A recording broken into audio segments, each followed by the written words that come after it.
Well, good evening, everybody. I'm Stesha Brandon. I am the Literature and Humanities Program Manager here at the Seattle Public Library. And as we begin tonight, I'd like to take a minute to respectfully acknowledge that we are gathered on the ancestral lands of many indigenous peoples, particularly those of the Coast Salish region. This includes the Duwamish, Suquamish, and Muckleshoot peoples, among others, who have lived in relationship with the land and waters of the Puget Sound since time immemorial. I'll also mention that the library is a great place to find resources if you are looking to learn more about colonization and its impact on Native peoples and their lands. Welcome to tonight's program presented with the KUOW Book Club, KUOW FM, and Third Place Books.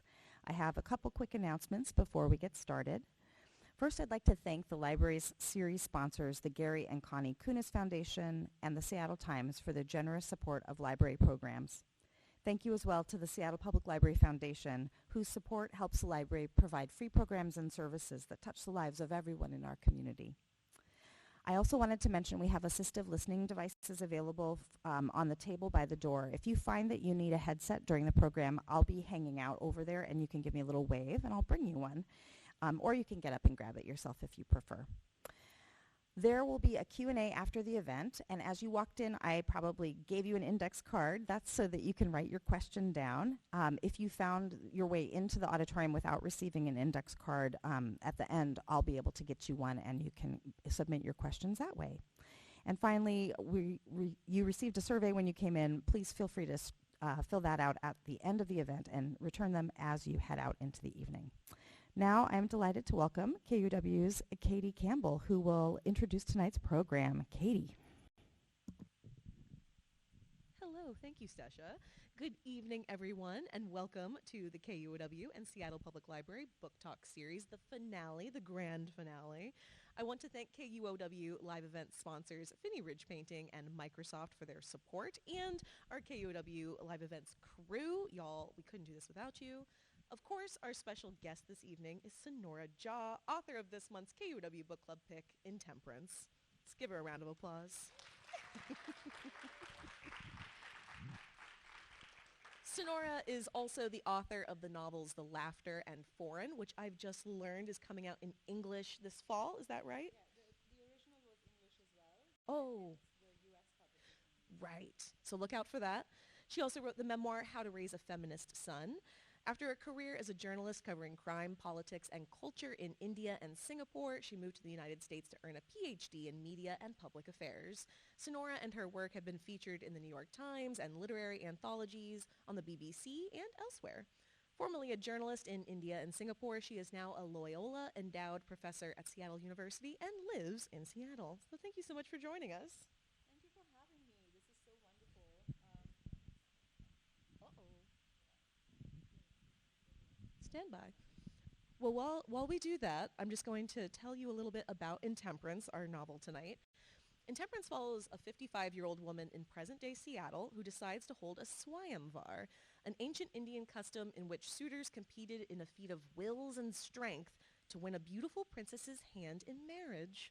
To her surprise, her decision causes quite a little scandal, drawing criticism from a faraway family member, her own son, and a collection of ethereal women who seem to be goddesses. Much of the book is about the preparations for the swayamvar, but let me tell you, the event does not disappoint. So sorry. We can always trade. And Sonora, I picked Intemperance for the KUOW Book Club, mostly because I already know I love your work. The laughter was brilliant. You're brilliant. We did read that in, I think we were trying to remember, 2024? Around that time, and it was phenomenal. But I gotta say, I love Intemperance even more. So thank you for writing. And we do need your mic, so we'll get this just a second. We'll do a little musical chairs. Let's see if I can stretch it. Perfect. We'll just do that. Here, I'll here. Thank you. Hi, Katie. Hi, everyone. It works. Yeah. I know they're working really full-time to make that happen. We'll see if this one's on. There we go. We'll Yeah. try that. Perfect. Okay, perfect. Now that you can hear both of us, we're going to start with your main character, of course, whose name we do not learn. She remains nameless throughout the book, and I've got to say, I started thinking of you the more and more I got to know her. Why? You know, who could have thunk it? There are a number of similarities, so I have to ask, is this you? Oh my God, are we starting with that? Yes, because we learned some intimate details, Okay. y'all. Well, so there's parts of her that are me. A lot of her interiority is me. Some of the structure is me, but I don't live on a houseboat. Yes, I have a dog. Yes, I'm twice divorced, but that's details, you know. And Important details. and no, I haven't had a Swayamvar, nor do I plan to have one. But you know, in all seriousness, I think what I wanted was to reflect not just this point of life that a lot of us find ourselves in. You know, a lot of women in middle age find ourselves single. At least I have a lot of friends. Maybe I'm attracting the others that are single, but I know that this is increasingly a phenomenon where a lot of women are choosing to stay single but are hopelessly romantic, right? So this woman wants, you know, she's been single for a while but has decided now she's ready for a third husband but is not going to settle for anything, that men are going to perform feats to win her hand, and she feels like finally she's at a place in life where you know men would definitely have to measure up, right? And so I think those were that place in life, those experiences alongside my friends, those were the things that spurred it on. And conversations with friends, when I mentioned this thing called a Swayamvar, a couple of my friends said, "Oh, you should totally do the Swayamvar thing." And I was like, "No, I'll write a book about it. How about that?" Like, you know, writers can always like live that, you know, twice removed. And so, so in those regard, in that way, yes. And I do have an adult son who can be a little much sometimes. So I think those pieces are from my life, and she's an academic, you know, so those pieces. But then I took it to the next level of satire, like, you know, sort of decided to satirize and see where that goes, and definitely poke fun at myself as well, but also exploit my own interiority and discover and, you know, find surprise there as well. This is the part where I have to excuse all the suitors who showed up for Sonora's Swayamvar this evening. There will be no feats. There will be no marriage, unfortunately. Let's try this. Can you hear me on this? Beautiful. Yes, perfect. Thank you. So why not give her a name? So I wondered about that because there was no name that was fitting, and I didn't want to give her a name like with S, because then people would say, "Oh, that's definitely her," right? Um, and I kept thinking maybe I'll come up with a name later. And as I went on, I realized she's every woman and she's very particular.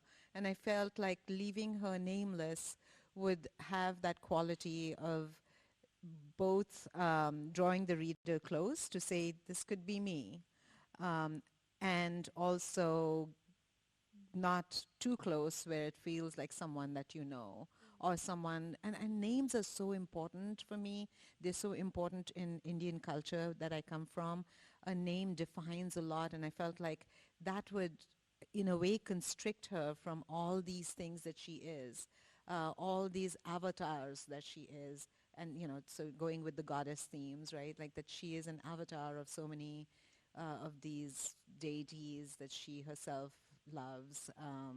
And so I just left her nameless. And then after I was done with my second draft, Miranda July's book, All Fours, came out. And I read that, and she had a nameless heroine. And I was like, there's something to this. There's something about this middle age where you are reimagining yourself, reconstructing your life, and shedding something about yourself as well. And that's like the namelessness of that felt good and appropriate to me. That's beautiful. And I'm glad you said that names are important to you, because they're very important elsewhere in the book as well. They are signals, these nods to the deities that visit her, and these kind of unique figures who come in and out of the life of the professor is kind of how I started referring to her in my own mind. For example, she meets V, whose partner calls her the protector, making the connection to Vishnu, a deity of protection in Hinduism, very clear. Why did you use names to signal the presence of these figures? Was it as a nod to readers in the know, or was it also to help, white readers like me who might not be so in the know? Well, I'm surprised that you're in the know because I think a lot of Indian readers or readers who know of Indian mythology or Hindu mythology also did not guess the goddesses and the deities. And so it was for myself, I think. I wanted to give these names like V. It just felt so right to have, because Vishnu is mostly a male god, right? Although there are some avatars or iterations of Vishnu that are female as well. And this is the beauty that I find in some of this Hindu mythology, the gender fluidity and the changes in gender that keep happening in different versions of the same deity. And so for me, it was like imagining a V who could easily be a black woman in the US, and visualizing that embodiment for Vishnu felt really right. And so it was delightful to come up with these names like Sarah on the bus, and that I know, and I'm not going to tell the reader up until the end. And so my editor, my editor is an Indian American man, and when I asked him, hey, you got all the goddess and deity references, he said, no, I didn't. And so I was like, oh my gosh, okay, in the end, I'm going to pull it all together and name them. And so it felt right to name them all in the swimming pool. And I'm very sad that I didn't pull that passage. I didn't want to give too much away, but that was an incredible piece at the end where she is in the pool, and we won't say why, but she is suddenly surrounded by all of these figures who have visited her. It's incredible writing just on the face of it. How much of this book, because it sounds like even just in these first few answers that a lot of this was for you. How much of this was something that you needed versus something you needed to give to the world? That is such an incredible question, Katie. And I mean, Katie is incredible. She reads so much, and her partner was telling me about exactly how much, like multiple books at the same time, which is amazing. And I think, I so appreciate that deep read, and for you to pick up on that. I think for me, this was definitely a book I was writing for me, and there were so many surprises in it, especially in the interiority, as I mentioned, right? Like in her thoughts, in the way she is perceiving the world. And for me, it was also a lot of making sense of things that I have been through, and finding that there is a through line of joy and a through line of dreaming and hoping and believing, even in the depths of despair, that I know that somewhere in the depths of despair, in moments when I was going through some terrible times, I know that that version of me had believed in this version of me that exists today. And so writing her at this point in her life revealed a lot of that to me.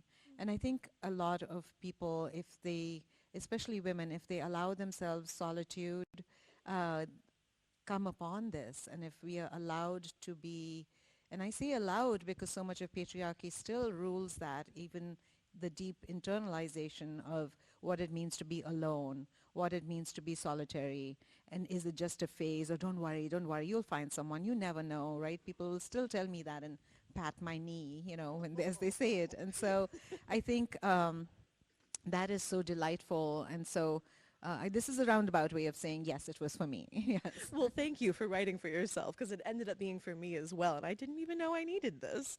I'm skipping ahead in my questions because you just mentioned the idea of loneliness and solitude, and what does that mean? And I knew I would like this character from page 1 because she describes her years before holding the Swayamvar as, quote, 9 years of revolutionary solitude. I just love that. The way of looking at that, being alone, that state of being alone, is revolutionary and beautiful. And then later, maybe halfway through the book, she asks herself, is the sumptuousness of solitude as sexy on a woman as it is on a man?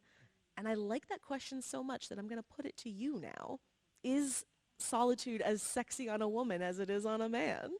I don't know. I think it is. I think it is. I mean, I feel sexier when I'm alone.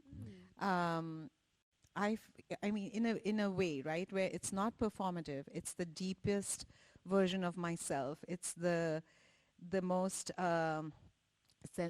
sensual version of myself for myself, right? And where I am discovering myself, and it's so way beyond touch and beyond everything else. And so I do think it's sexy, and in the outward uh, public-facing version of it, what it shows up as is confidence and as and a certain way of moving in the world that I do believe once we know ourselves and don't care about the way we appear, I see nodding in the audience, the way we appear to people, or the performance of womanhood, the performance of sexiness, the performance of beauty. Once we move past that, and even though we may enjoy it, like I enjoyed mixing and matching today and putting on my pink lipstick, I enjoy that. And then I realized, like, this is for me, right? And maybe for you, Katie. And I think there's something beautiful and sumptuous about that. And I think we're just arriving at it.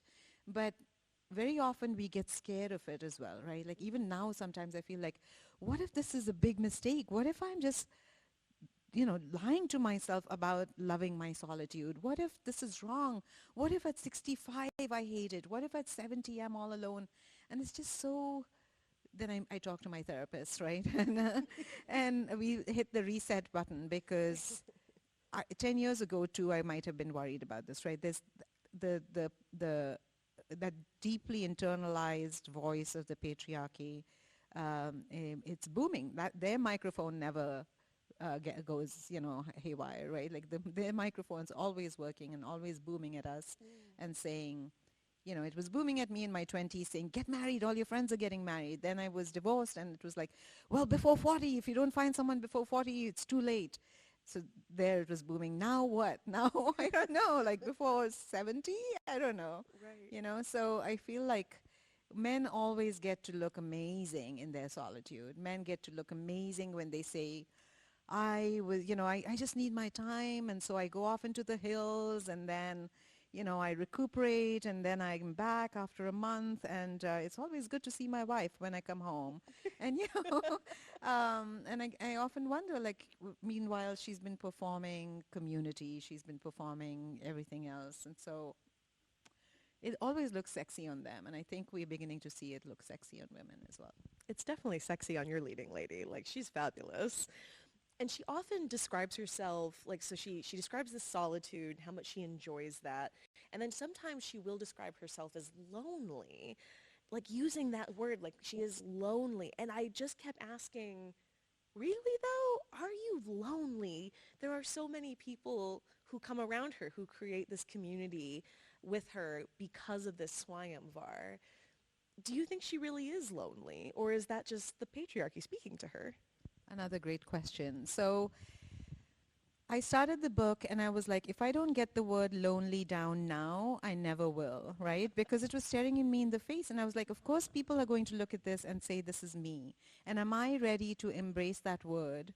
Because it looks like failure, right? It looks like failure to the outside. It looks like if you're lonely, you failed. A friend of mine told me at one of my book events for this book that a South Asian woman friend who was leaving said, see, I knew that no matter how accomplished you may be, you end up feeling lonely if you don't have a man. And I was like, is that what you got from this? No. But it hurt a little bit because I was like, that's not what the book is about. And two, is that how you see me? Is that how you still see me, right? So I wanted to put the word lonely right up there because it frightens me. The word frightens me a little bit because I'm always on the brink of it, and that's just the honesty. That's the honest truth. And I think encountering that, putting it in there, there's an intimacy to that word. There's an intimacy to loneliness as well. that I wanted with the reader and I wanted with myself. And I felt like if I put it out there that she says, okay, this is a thing, I am lonely, then we'll see what comes next. And I was writing away from loneliness into the book. And so what you have picked up on is that she isn't lonely, but when she sets out on this weird endeavor of hers, uh, it's born from what she thinks is loneliness, and then look at the community that gathers around that. And that meant that it was never a lonely enterprise anyway. And it's so funny to me that that person said, like, you need a man in your life to not be lonely. And before, I mean, there's one or two men who show up in productive ways, we'll say, in the book. But so many of the figures who come to her aid are women, people who see her endeavor for what it is.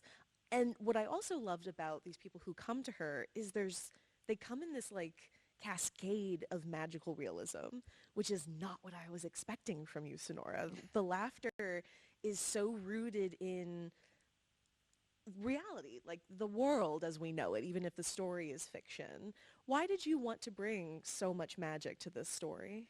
You know, I hadn't planned on that. I knew that goddesses were going to show up in some way, but I wasn't sure how I was going to bring them in. And then there was a woman on the bus, and I realized, oh my gosh, these women are going to show up, these deities are going to show up as ordinary people, you know, this unhoused looking woman on the bus, you know, the wedding planner, the dress designer, the wedding dress designer, and so many others, right, that were coming in. And I just started to enjoy that. And I don't read much magical realism. And I started to read around that. And I was just fascinated. And I was like, yes, of course, because these are, you know, the energies that we carry, like, especially with Hindu mythology, we make these references so casually, like, oh, yeah, you know, don't worry, Saraswati will help you with this, right? Like I'll tell my son if he's got an exam or something saying, oh yeah, Saraswati is going to be with you today, like as if she's a neighbor, right? Yeah. And so I wanted to bring that element in there. And then also with the coal, you know, those visions that she's having, I wanted to bring something from the past in there, and because none, as immigrants, we live these lives where there are pockets in which we are showing up as, you know, the Americanized version of ourselves, and then we go and we hang out with our community and we sing Bollywood songs and we are that version of ourselves. And I wanted to bring this is, you know, the dream of her ancestors, like, you know, this whole thing of like you are your ancestors' wildest dream. I wanted her to have some of that something from her ancestry, especially because she's estranged from her family. And so I wanted to bring in this magical realism that she's having visions of something, a love story from the past that's giving her its blessings in the present. You know.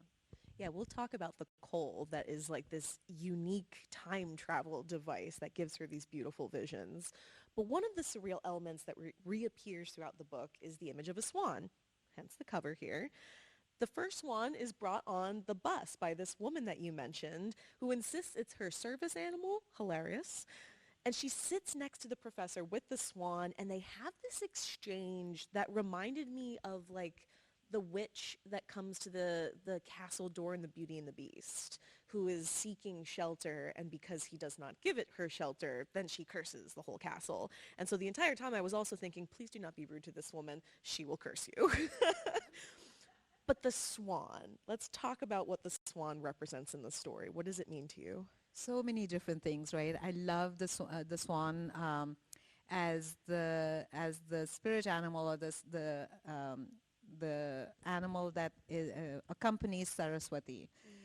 She is always represented with a swan, and she's the goddess of wisdom and the arts and music and literature. And so, of course, I absolutely love her and seek her blessings all the time. And I'm not a very deeply religious person, and I don't even know as much about Hinduism as you would think I do. But growing up in India for sure, but as I've left India, I have become much more intrigued and interested and felt the presence of these deities in my life, right? Like from Saraswati, because I love literature and arts and everything, and sort of invoke that when I sit down to write.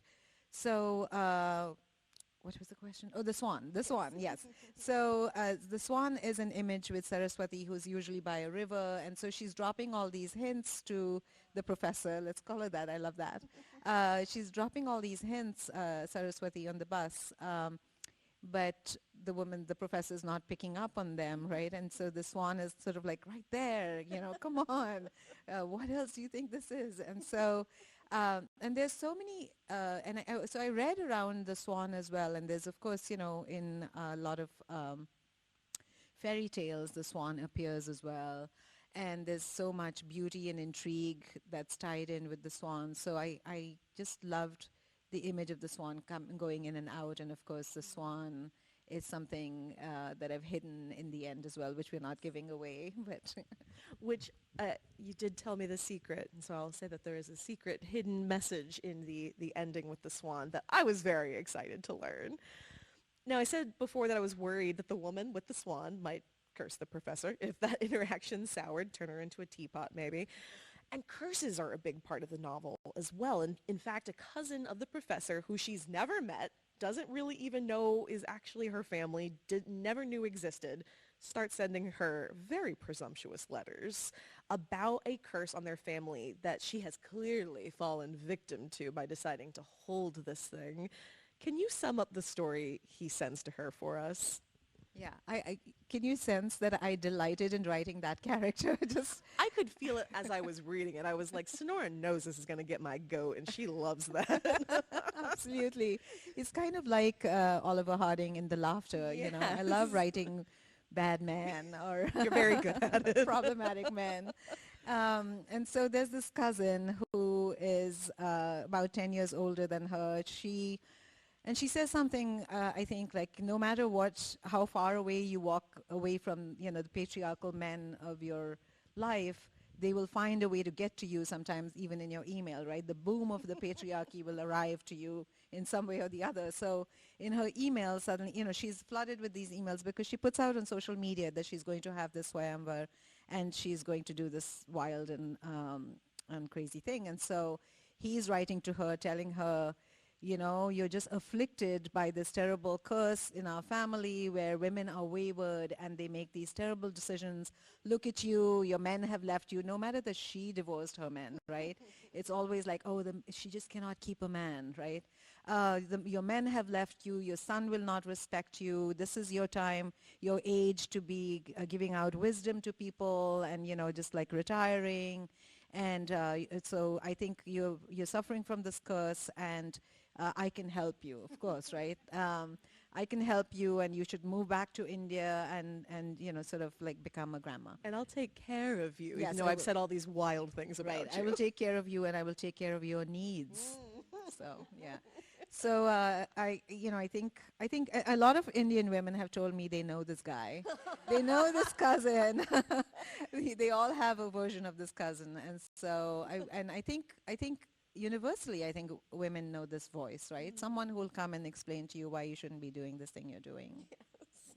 Well, and in introducing this story, which you got to read it to believe it, he does bring in this another dose of magical realism by introducing this to her, because the professor starts to have these visions that you mentioned of these two young men and their families when she lines her eyes with the coal from another distant family member, the reveal of which is also fantastic. Why was it important to you that this very modern woman have these visitations from the past?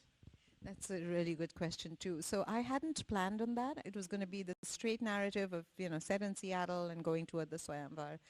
And as I was writing this book, I started to feel this urge to go to Bihar, which is my father's and his home in Bihar, which is where he comes from, and this ancestral home in his village. And I hadn't been there since the age of 2 because it's a very patriarchal state, and my mother and several of us had the sense that nothing good comes out of going there as women. And so I had never been there since I was 2 years old, and had never had any interest in going there. And so I'm not trashing all of Bihar. It's got a lovely, beautiful history and culture, etc. But I never wanted to go to that home. And while I was writing this book, I was like, I am feeling this urge to go there because I have a feeling there's a story there that I want for this book. And I kept talking myself out of it, like I'm doing right now with a new book project. And like, no, no, no, don't stop, don't do it. And I couldn't stop thinking about it. And I started to read about the so this woman is a disabled woman, right? She walks with a cane and she's got issues with her legs. And so the professor. And so so I started to read about the intersections of caste and disability, and how Brahminical patriarchy, which is the upper caste patriarchy, which is very similar to white supremacist, white male supremacy in the US, how they sort of, anything that is not beautiful and pure and male and, etc., is less than. And so a disabled person and a person of a lower caste are all looked down upon. And I was like, surely there's something with colorism, casteism, and disability that that intersects. And so the more I read about it, the more I wanted to go. And I felt like, let me just go there. If there's a story, it'll come to me. And I went there, and it wasn't this queer story necessarily that came directly to me, but I'm here walking around in the lychee fields, the lychee fields, and the mango fields and stuff that my ancestors owned, and there's fewer of those fields now. But something a cousin started to tell me about how anyway, there was a story about a young man dancing at a wedding, and she said, the way he was dancing, I knew that this witch in the village had put a spell on him, because that's what made him dance like a woman. And I was like, oh my gosh, here comes the homophobia. And so I was like, oh, so the love story in the past is going to be a queer love story. And so then that sort of fell into place, and I felt like that's the freedom that they didn't have to love openly is allowed to this woman today. And here she is feeling a little bit afraid to exercise this freedom. And I wanted to bring those two stories together. And so for her, I didn't want her to travel there and then find this whole thing. It would be too on the nose. But for her to have these visions from another aunt who sends her this coal, and when she puts this on, this terrible story that her cousin is telling her about with homophobia, he's telling her this story about these two people, these queer lovers, and he's telling it to her in this ugly, angry manner. But when she puts on the coal, she sees the beauty in the relationship. She can have these visions of the relationship the way it actually happened. And so I just felt like that was sort of coming together for me. That if she was going to have this mansplained to her, she was going to get an opportunity to go see it for herself. Exactly. Yes. Because he does keep saying, like, I'll spare you the terrible details of what happened. And then the more she sees, the more beautiful it is. But I do want to stay with this very presumptuous cousin for just a moment, because in one of his terrible letters, he writes this. There are some who say that if you have had 2 divorces, which the professor has, the problem must be with you, not the men. But I am not one of those people. Still, when I heard that you have not only been possessed by the curse that marked the ladies and the ladylike men of our ancestors, but that you have also been cursed with twisted ankles like the Dions of our... Like the Dions? Diane. Thank you. Like the Dions of our villages, I put a stone on my heart and put pen to paper. What a heroic thing for him to do. But to have him refer to her disability as a curse left me, as the professor says after reading this, quote, in a state of fuck this guy. Pardon me. This is too good a line. But let's talk about disability. I appreciate that you just shared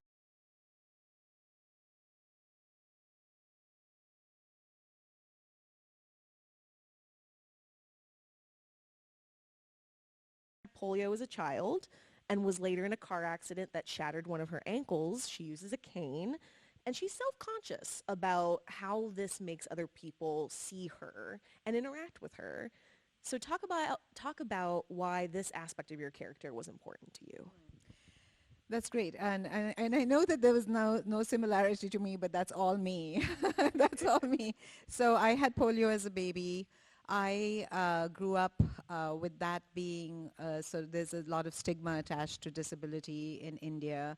And I had to face that. And people in the streets could just taunt me, and it was considered okay, like, oh, that's, people will just do that. But it I definitely had low self-esteem because of that, and there's a deeply internalized ableism even now. And so this book was really to exercise a lot of that, right? I was like, I'm going to put this in here, and I'm going to put this in here, and I'm going to just deal with all these things that no longer are inside me, and I'm just going to put it in a book, and it's going to be a beautiful book. And so I wanted to have this character have those things as well. And the accident too. That's also something that's happened. And I don't get into much detail. It's just like, here she is. She's at 55. She has these things. Okay, we're not going to get into the deep things of that. But here she is, beyond the hold of those things, beyond the clutches of those things, right? And so it was really important for me to do that, because one thing too that I was disturbed to see is that we don't have much disability literature even in the US, right?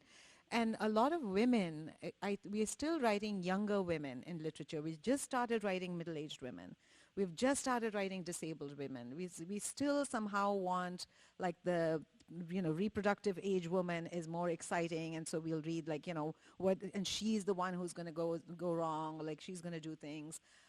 Who has agency, right? Like, I feel like the power and agency that you can give to characters who are on the margins is far more interesting to me. And so that's what I wanted to do too. And it wasn't, it doesn't come from a place of like activism, like, let me write this social justice book. It's just like, these are the people I meet. These are the people in my lives, in my lives, multiple lives. There's the deities again. Exactly, the reincarnations. But I think, and the people that she meets as well, right? Like, those are the people I meet in Seattle. The trans woman who's designing the dress for her, the queer relationships, and these are all my friends. And so I felt like, how is it activism if I'm just writing about my friends? Well, and what I love too is, in the same way that we want like a reproductive aged, beautiful, whatever woman, like, she's got to not know she's beautiful in so many ways. And this character knows that she's beautiful. She knows she's hot and deserves to have men competing for her. I love that. I also thought it was telling that the first time she remembers really looking at a man and being attracted to his body was a man that she saw as a child who had fantastic legs. And you write this: the man's legs were strong. They paced all over the courtyard, faster and faster around it as the meat in the basket dwindled. Strong legs, not like my legs, uneven from polio. I saw symmetry. I was transfixed by the balance, thigh to thigh, calf to calf, foot to foot. I had never looked at another human's legs like this before. This is what normal legs looked like, not like mine. I pulled the skirt of my frock to stretch it past my shins. We were told the man had been taken over by the deity. The lion wanted to feast on a goat, and the man was the deity's channel for that feast. The man had done a divine thing, my father said as we filed out of the temple. I could think of nothing but the man's very human legs. And after this experience, the professor, as a child, faints from dehydration, and some of the people around her and her family say, oh, she's now been possessed by the deity. And that is just not something her father can comprehend. He's like, that's ridiculous. And it seemed to me that maybe that was because of her disability. Is that fair to say? Is that what you were trying to communicate? No, but you can see it that way. I think what I was also trying to show was the fact that she's possessed, you mean, or that they see her as Or that possessed? he couldn't believe that she would be possessed. Oh, that's interesting. No, I think it is because I wanted to show the switching back and forth of, he's an army officer, right? So he's like a modern man, switching back and forth of like things that we believe in, right? We this is religion, we believe in this religion, but suddenly it's like, no, no, wait, I also am, yeah, I believe in science. This cannot be happening. And also men and the patriarchy, right? Like men say, like Donald Trump, right? That they will be terrible men to other women, but when it comes to their daughters, they want them to, yes, you go girl, you be the boss girl, you be the, the girl boss or whatever, and they want a better life for their daughters. And so in a way, he doesn't want this sort of like this thing of what it would mean, like of her being snatched away maybe, and she's a deity, she belongs to the temple now maybe, or that he doesn't want her to be touched by that. So, but also in a way, like, yes, am I not good enough to be seen as a deity? So there's the complexity of that. Yeah. It kind of sounds like he wants to be able to determine her path forward, and God Exactly. forbid others do so. Exactly. I have a few more questions before we go to audience questions, so make sure you're writing those down, and if you've got them, you can hold them up and we'll make sure we collect them. But towards the end of the book, the meaning of the title, and this isn't revealing anything, but intemperance is revealed in this curse that's allegedly laid on the professor's family. And this is how that goes. I curse this family on behalf of another mother and from my own heart. May no woman married into this household ever bear a sturdy son.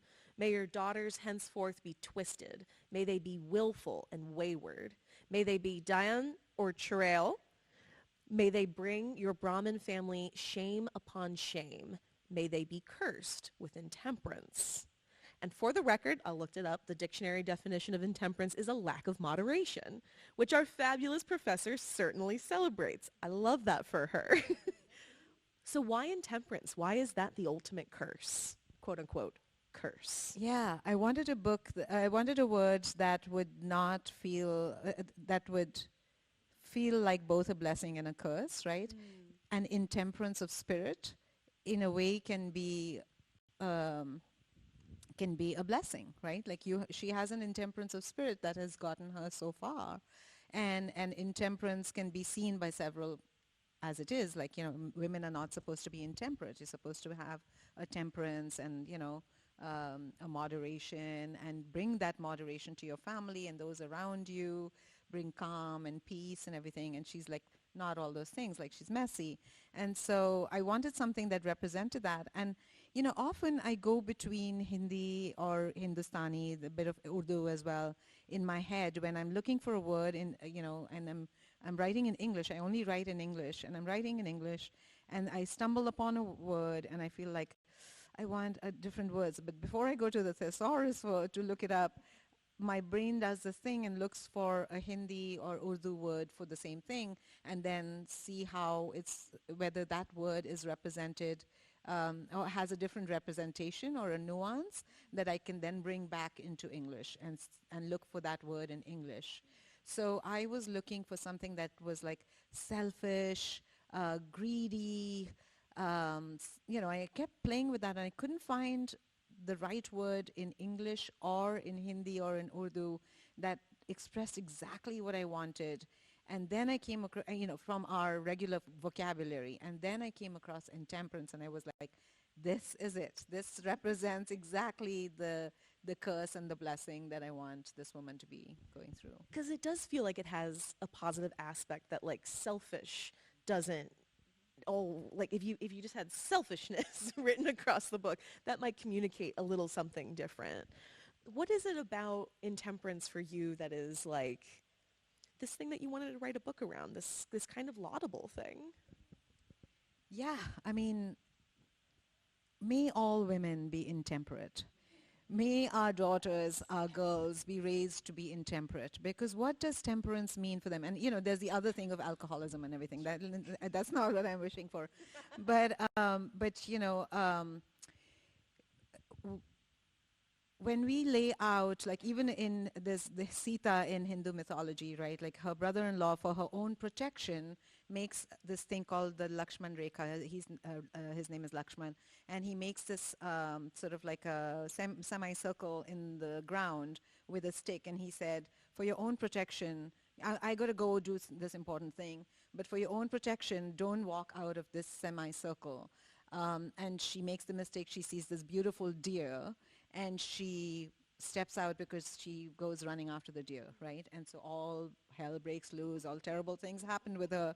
And I just feel like, no, the terrible thing that happened with you was the fact that the world was not ready for you to run after a deer. Like, come on, we all got to run after the deer, you I was know? going to say, who among us? Right, exactly. We got to run after the deer. And so that's the intemperance. May we all be pushing beyond what is considered a temperate way of being, because you are not going to be allowed, even with the father who loves you and wants you to be the girl boss, there's a certain boundary that you are not allowed to cross. And I'm not saying cross all boundaries and there must be utter mayhem and you shouldn't love or be loved or anything. That's not what I'm saying.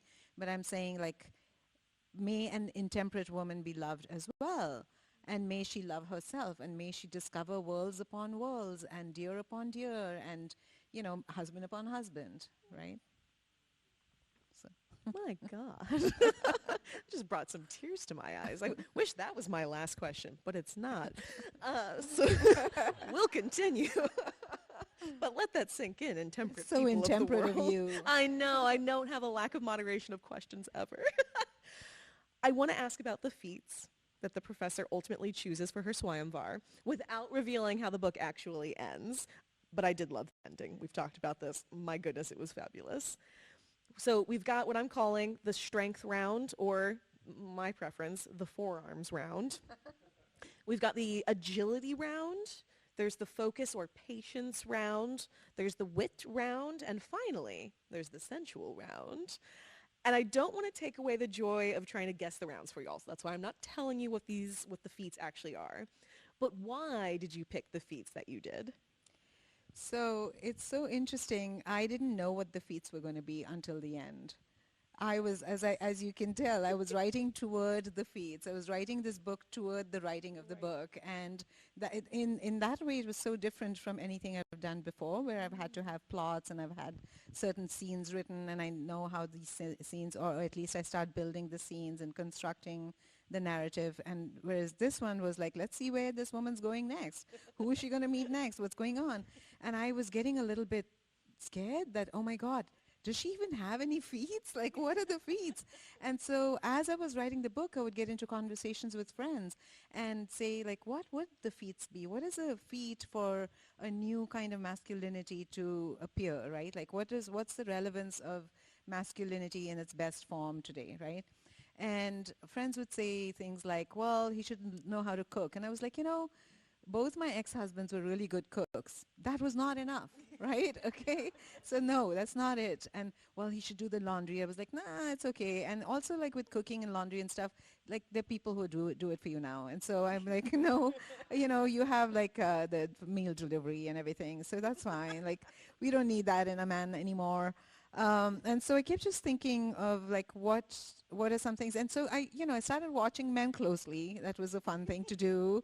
And also start, thinking more deeply about, like, what are the things that are both playful for her, right?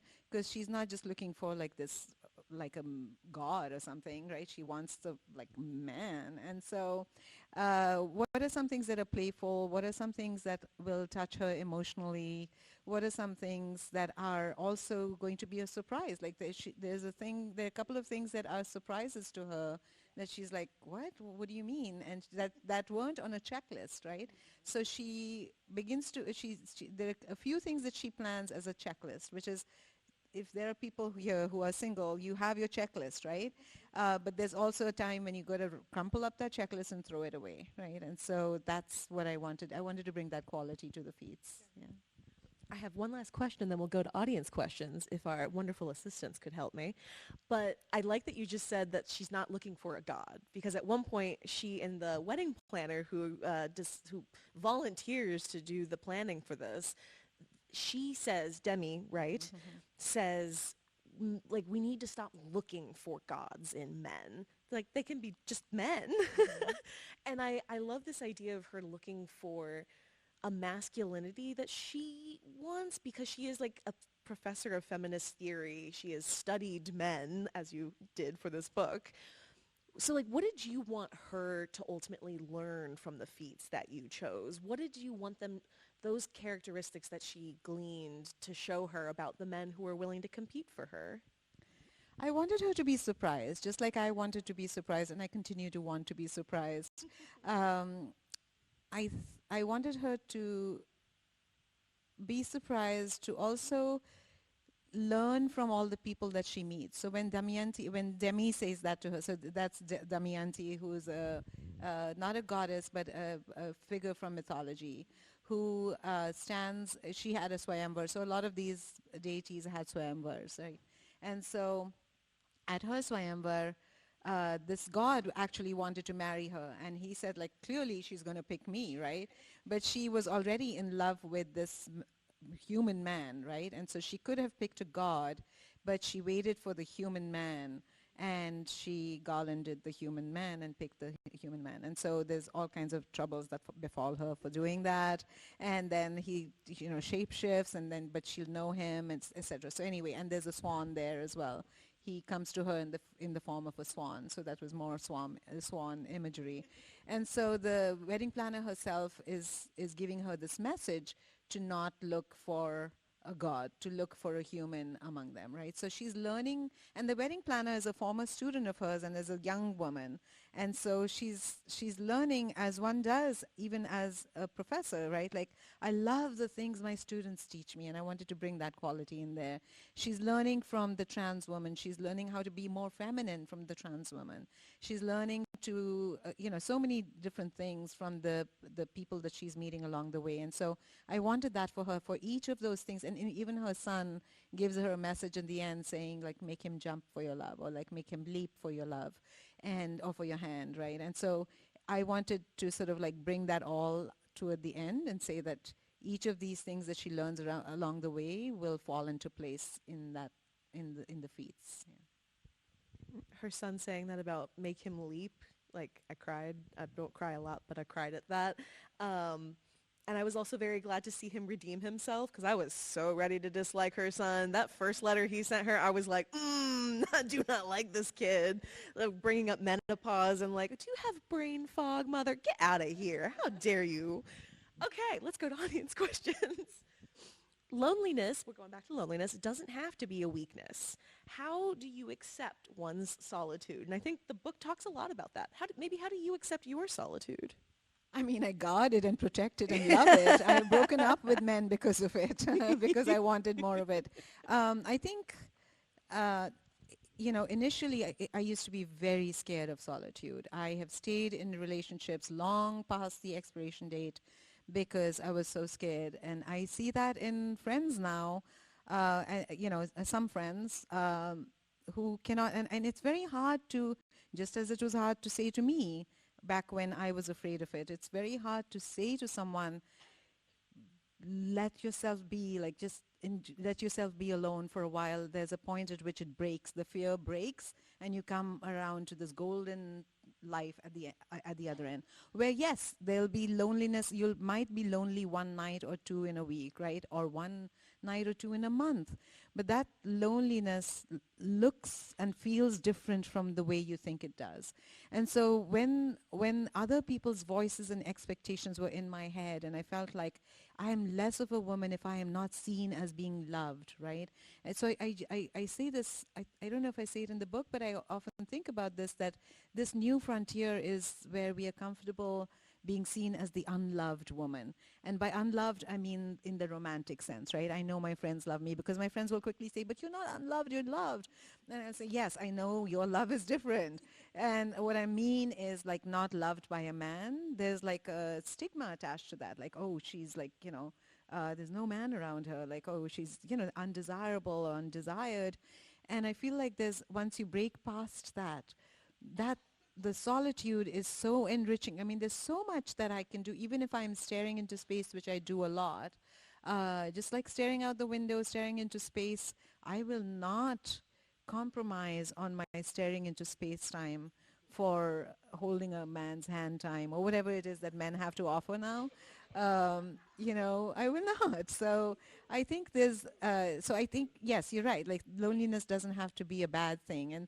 And there's an exquisite nature to loneliness. Like there's an exquisite pain and pleasure in loneliness that feels like a little cat that I can just like is purring. Like, and I feel that that also is welcome, and it feels like beautiful and tender. And sometimes it brings with it all this, sorrow and this longing.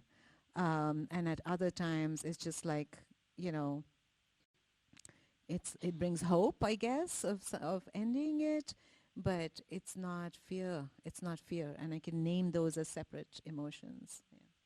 Can also make us just better when we're ready for somebody. Like I took 14 months off of dating when I moved here. I'm a better partner to my partner. You're welcome for taking 14 months off. I'll get back to this person's question, but I loved their comment on this topic. They say, thank you for talking about loneliness, which also does occur within romantic partnerships. There is an intimacy to loneliness, and it's a really beautiful thing. And I just thought that was very thoughtful. I love that, and intimacy to loneliness. Yeah, Yeah. absolutely. And also, yes, of course, the loneliness of of a bad marriage or the loneliness of a bad relationship. Oh my goodness, I wouldn't wish that on an enemy. That is a curse in it that deserves a special kind of witch. Yeah. I have been independent most of my life, which is great, but sometimes my solitude gets me down. So what are some ways to overcome this? Thank you. Oh my gosh, it's so different for each person, but everyone that I've talked to and having been through it myself, it's like where, I think I see that also, and I've literally done this as well, is where the shawl of loneliness and this shawl of, yeah, this is too beautiful for that. I mean a more ratty shawl, not a beautiful one, or you can wear a beautiful one. Wear it and feel this cloak of loneliness or sadness, and the only way out is through, right? Where you just tell yourself that there are others who are feeling this at this right now, right? I'm not alone in this, and name it as the fear. It's a fear, right? Because really, in the moment, often I feel like this moment is fine. This moment has great television. This moment has my dog. This moment has my memories. This moment has my imagination. This moment has my creativity. And I can cultivate those. I can stare at the fire. I can cry. And I can have many more days like this, and it'll be fine. Um, it's when a- and when I start to feel, if I feel restless, I pinpoint it as fear. That's not loneliness. That's not solitude. It's the fear of something. And I don't think that fear is relevant anymore. Like, look at around us. There are people who are thriving by themselves and are creating different ways of loving. So I'm not saying lock yourself up and be in isolation and be unhealthy in that way. But I think not to fear it, but to actually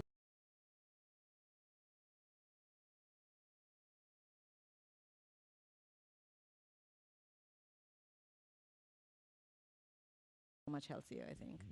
Also indulge in a little intemperance. Like buy yourself the thing. Take yourself on the date. It can be lovely. Okay, we got keeping track. Sorry. I should read these sometimes before I dive into them. How about given that new information is available with each new event as the story unfolds, how do you, oh goodness, sorry, see how do you update these answers to the where, what, who, when, how? Oh, did I skip part of the question? Let's go backwards, so sorry.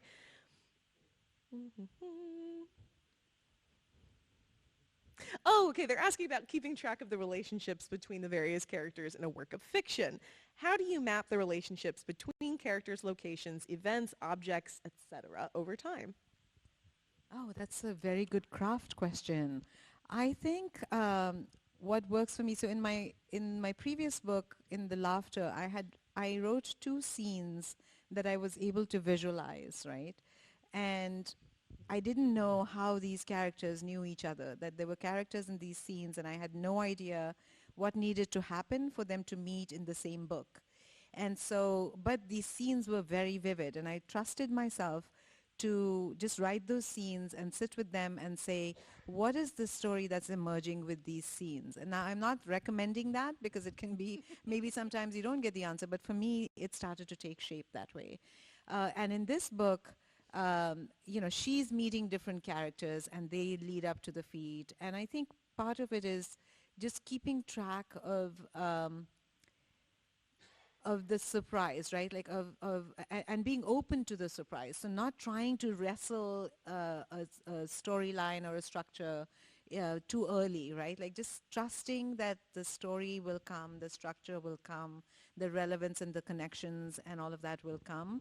Just writing what is feeling current and immediate and exciting in the moment, and then knowing that your brain and your imagination and your the long arc of holding stories in your head before you put them on paper, trusting that long arc and seeing the shape when the shape appears, right? And then eventually if you have like a deadline or something and you really need to wrestle something, then throwing things around and picking your picking through your imagination and seeing like how does this person connect to that person, what do they have in common, do they live in the same city, have they had the same past. Then there's a lot of great character exercises that you'll find online as well, like what was the wound of this character, what does this character desire, what does this character lie about, right? Like you start connecting those deeper universal emotions between these characters, and then maybe you see some sort of a connection between them emerge, right?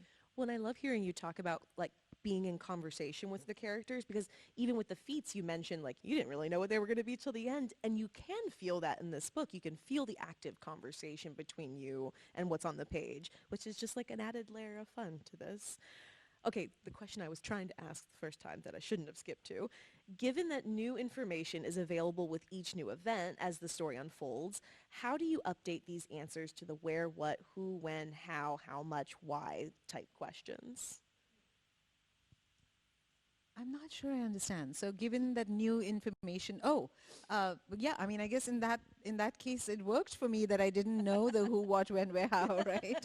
It worked for me because it was like, as the information emerges, the things were falling into place, right? Like I was like, okay, so if Demi has taught her that don't go for a god, then what round, what feat will show someone up to be just a very human man, right? And not lofty or like someone that's to be like, ooh, that's so desirable in a god or whatever, or he's an elevated form of man. But just like letting someone, for instance, there's one contestant who in the kayaking round says, can you help me? And she's so, she thinks of herself as disabled and needing help, but to have someone ask her for physical help, I'm getting emotional just thinking of this, right? Like, because I don't expect to help someone physically. And so if I am asked to help someone physically, it is an honor for me. And so writing that also surprised me because I didn't know this, because I'm not asked, right? And I was like, in that moment in which she's asked to help him, when he asks her to help him for a physical thing, there's such a human aspect to him, and it humanizes something for her as well. So I think learning from what you're writing and trusting that you're writing it because your brain is trying to tell you some aspect to the story, I think that helps, yeah. So how do you make sure that the reader is in step with you in terms of this updating and the development of the story? I mean, I hope they are. Just like, how do I make sure that they are? I mean, I think one thing is like I want to trust the intelligence of my reader, right? Like I enjoy books where the author has trusted my intelligence, and even if they frustrated me a little bit, where I felt like, what the heck, we were just talking about a book earlier where I was like, I as a reader felt like, I wanted a little more in the story, and then I sat with it and I said, no, it's a smart person's story, it's an intelligent person's story, be that intelligent reader, right? Like discover what was meant to be discovered in the story. And so I want to trust my reader in that way, and so not lay out too much, not be on the nose with some of the imagery or the message in the book, But and maybe I trusted them too much. Like it's I read the Goodreads reviews, which my editor tells me don't read those, but I read them, and a couple of them are like, oh, these visions she's having, they just like I was lost, so I skipped over them. And I was telling my son this, yeah, and he was like, skipped over them, like what? And both of us was yes, outraged at that. Someone would skip over something in a book, and so so maybe I trusted them too much, like that they'll stay with it, like no, there's a thing, there's a reason these visions are happening. But I think I am that sort of reader, and I know that my editor is that sort of reader, and that we're willing to take the risk of alienating a certain kind of like rough and ready narrative that people may want. And so I think part of that is to just trust yourself as a writer and trust the reader. And it may not be every reader, right? Like it may not be the big Oprah, can you tell I'm a little bit bitter about that? May not be the Oprah book club thing, but your readers will find you, I think, yeah. It was the KUOW book club Yes, thing. yes, so absolutely. So much thank you, better. smart reader. So much better. I do think that, like, to respond to the reader that wasn't reading the visions, like, this is a book you got to simmer in a little, and, like, that I very much enjoyed simmering in. And maybe some people just need it. Like, I just finished a book recently that I wasn't telling you about earlier that, like, I feel like they wrote and rewrote the ending 3 or 4 different times. They're, like, beating you over the head with, like, this is how it's resolving. And I was like, I get it. Thank you. Let's wrap it up. In the spirit of wrapping up, back to this question from the thoughtful writer. What can you tell us about your works in progress, what you're working on now? Oh gosh, this is the most dreaded question, right? I will just say that it's another one that's making me feel like, no, please don't think this. Think of a different book, think of a different story. So it's still early. I'm still at the noodling around phase, but I think there's a dog in the story. Oh, good. We love a with dog. with a longer, bigger role than the one in this story. And the dog does have a lovely role at the end of this book.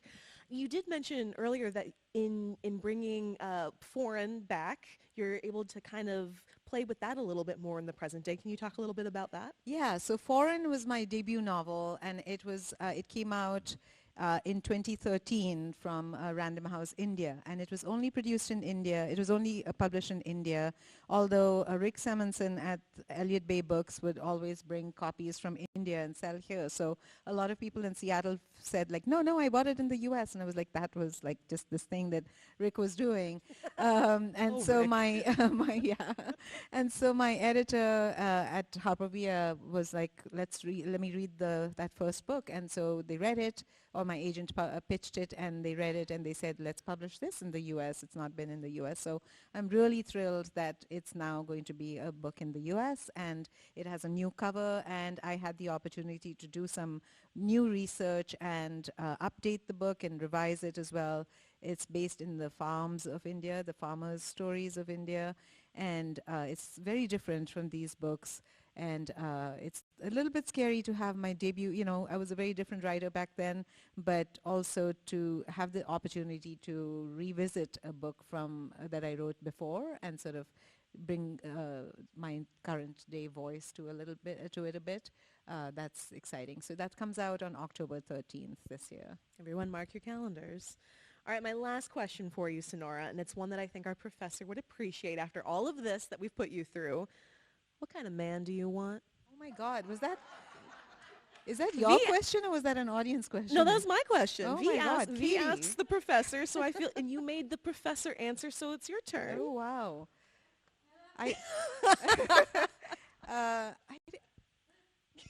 I don't know the answer to That's the question. okay. I can Yeah, ask I mean, an I think- easier one. No, I'll answer. I'll give you my version of the answer. What I think is an answer is that I am delighted to not know, because in the past I felt like I know this. This is what I want. This is my checklist. This is my checklist. I mean, there are some things I know I don't want. Right? That's an easier one to answer. But I definitely don't want some patriarchal guy, and that, I mean, he wouldn't want me. So someone with a great imagination would be great. And so if there was a feat, like there is one in this one, right? Like if there was a feat like that I could devise. Maybe I should just go on dates and like be asking them to perform feats like Little mini trivia. Swayambars. Exactly. You didn't know what you came here for. It wasn't just the coffee. It was like this feat, right? Yeah. Well, I love that idea. I've loved this conversation with you. Of course, Sonora Jha, author of Intemperance. Let's give it up. Thank you. Thank you. My goodness. And thank you again to KUOW's live event sponsors, Finney Ridge Painting and Microsoft for their support. And a huge thank you to the folks at the Seattle Public Library and the Seattle Public Library Foundation for being our partner in this series. This was our grand finale this season, and we're planning to take a little break next month. But look out for details about the summer series we have planned for y'all. You can get those details and also subscribe to the KUOW Book Club newsletter at kuow.org/books. Finally, our friends from Third Place Books are here, so you can buy copies of Sonora's works. You should do that and then stick around and have her sign them. We'll be here till like 8:30-ish, so hang out, folks. Thank you so much.